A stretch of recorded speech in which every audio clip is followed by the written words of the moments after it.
অস্ট্রেলিয়ার পর শ্রীলঙ্কা। কে ভেবেছিল যে জিম্বাবুয়ে গ্রুপে অপরাজেয় চ্যাম্পিয়ন হবে, আর সত্যি জিম্বাবুয়ে কিন্তু সেটা করে দেখালো। অস্ট্রেলিয়ার মতো টিমকে হারালো, আজকে শ্রীলঙ্কার মতো টিমকে হারালো। তো অপরাজেয় চ্যাম্পিয়ন বলা যেতে পারে জিম্বাবুয়ে, এবং জিম্বাবুয়ে দারুণভাবে কিন্তু পারফরমেন্স করেছে ক্যাপ্টেন সিকান্দার রাজা, এবং সেইভাবে কিন্তু নিজেকে তুলে ধরেছে এবং টিমকে কিন্তু ভালোভাবে এগিয়ে নিয়ে গেছে। শ্রীলঙ্কা আজকে প্রথমে বলি যে প্রথমের খেলাটা আজকে ওয়েস্ট ইন্ডিজ এবং ইতালির মধ্যে ছিল, এবং সেটা কিন্তু ওয়েস্ট ইন্ডিজ জিতে গেছে। ওয়েস্ট ইন্ডিজ প্রথমে ব্যাটিং করে 165 রান করেছিল 6 উইকেটে 20 ওভারে, এবং ইটালি করেছিল কিন্তু 123 রান 18 ওভারে অল আউট হয়ে গেছে। ওয়েস্ট ইন্ডিজ কিন্তু 42 রানে ম্যাচ জয়ী হয়ে গেছে, এবং এটা একটা শুধুমাত্র নিয়ম রক্ষার ম্যাচ বলা যেতে পারে গ্রুপ স্টেজের। কারণ ওয়েস্ট ইন্ডিজে চলে গেছে সুপার 8-এ, সেটা সবাই জানি আমরা। এবং দ্বিতীয় ম্যাচটা যেটা শ্রীলঙ্কা এবং জিম্বাবুয়ের মধ্যে ছিল, সেটা কিন্তু শ্রীলঙ্কাকে হারিয়ে দিয়েছে শ্রীলঙ্কার মাটিতে জিম্বাবুয়ে।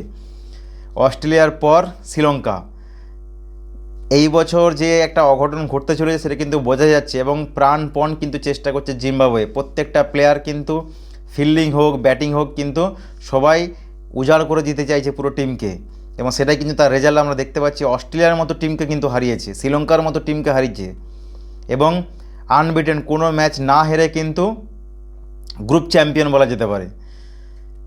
যে চারটে team Bharat, south Africa, West Indies এবং জিম্বাবুয়ে, যে কোনো ম্যাচ কিন্তু হারেনি। জিম্বাবুয়ের একটা ম্যাচ শুধুমাত্র বৃষ্টির কারণে পয়েন্ট ভাগাভাগি হয়ে গেছিলো আয়ারল্যান্ডের সাথে, কিন্তু কোনো ম্যাচ হারেনি। এই চারটে টিম শুধুমাত্র একটা ম্যাচ হেরেও না হেরে গ্রুপ স্টেজ কিন্তু কমপ্লিট করেছে।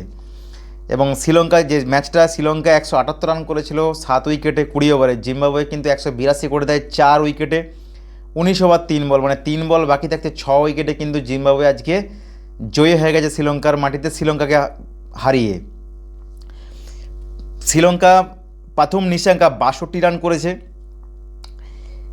41 বলে 62, মানে 8টা 4, এবং আগের দিনে সেঞ্চুরি, প্রথম নিশাঙ্কার আগের দিনে সেঞ্চুরি, এবং আজকে 62 রানের একটা ঝোড়ো ইনিংস কিন্তু খেলে গেছে। এবং পবন রত্নায়ক 44 রান করেছে 25 বলে, কুশল পেরেরা 22 রান করেছে 4টে 4, কুশল মেন্ডিস করেছে 14 রান, এবং কামেন্দু মেন্ডিস 7 রান করেছে 5 বলে, এবং দাসুন সানাকা ক্যাপ্টেন 6 রান করেছে, এবং দাসুন সানাকাটা ক্যাচ ধরেছে সত্যি, মানে একদম তুলনা নেই পুরো ক্যাচটার মধ্যে, মানে একদম সেই এফোর্ট লাগিয়েছিল, দেখেই বোঝা যাচ্ছিল সেই জায়গার দিক থেকে এফোর্ট লাগিয়ে কিন্তু ম্যাচটা সেই ক্যাচটা ধরে। এবং দুনিত ওয়েলেজ 15 রান করেছে 8 বলে, এবং জিম্বাবুয়ে সবচেয়ে বেশি উইকেট পেয়েছে ব্লেজিং মুজারবানি 4 ওভার বল করে 38 রান দিয়ে 2টো উইকেট, ব্র্যান্ড ইভান্স 3 ওভার বল করে 35 রান দিয়ে 2টো উইকেট, এবং রায়ান বার্ল 2 ওভার বল করে 16 রান দিয়ে 1টা উইকেট, এবং জিম্বাবুয়ে বেনিত 63 রান করেছে নট আউট 48 বলে, এবং রেয়ান বার্ল 23 রান করেছে 12 বলে, এবং সিকান্দার রাজা ক্যাপ্টেন 45 রান করেছে 26 বলে, টনি মুনেয়ঙ্গা 8 রান করেছে 3 বলে, এবং তাসিঙ্গা মুসিকিওয়া যে ক্যাচটা কিন্তু ধরেছে শ্রীলঙ্কার ক্যাপ্টেন দাসুন সানাকা, এবং 2 বলে 1 রান করেছে শ্রীলঙ্কা। দাসুন সানাকা ক্যাপ্টেন 1টা উইকেট পেয়েছে, এবং দুশান হেমন্ত 4 ওভার বল করে 36 রান দিয়ে 2টো উইকেট পেয়েছে, এবং দুনিত ওয়েলেজ 4 ওভার বল করে 27 রান দিয়ে 1টা উইকেট পেয়েছে। জিম্বাবুয়ে 6 উইকেটে ম্যাচ জয়ী 3 বল বাকি থাকতে, এবং জিম্বাবুয়ের প্রথম ম্যাচটা জিতেছে ওমানের বিরুদ্ধে 9 তারিখ, যেটা ছিল 39 বল বাকি থাকতে কিন্তু ম্যাচটা জয়ী হয়ে গেছিলো জিম্বাবুয়ে। এবং দ্বিতীয় ম্যাচ 13 তারিখে যেটা ছিল অস্ট্রেলিয়ার সাথে হয়েছিল, জিম্বাবুয়ে 23 রানে কিন্তু ম্যাচ জয়ী হয়ে যায়। অস্ট্রেলিয়া কিন্তু 146-এ অল আউট হয়ে গেছিলো, এবং সেটা কিন্তু জিম্বাবুয়ে 169 রান করেছিল 2 উইকেটে 20 ওভারে। 3 নম্বর ম্যাচটা 17 তারিখে আয়ারল্যান্ড, এবং যেটা হচ্ছে তোমার বৃষ্টির কারণে ভেস্তে যায়, পয়েন্ট ভাগাভাগি হয়ে যায়। 4 নম্বর ম্যাচটা আজকে ছিল, জিম্বাবুয়ে 182 রান করেছে 4 উইকেটে, টার্গেট করেছে, এবং শ্রীলঙ্কা করেছিল 178 রান 7 উইকেটে, সেটা কিন্তু জিম্বাবুয়ে 182 রান করে দেয় 19 ওভার 3 বলে।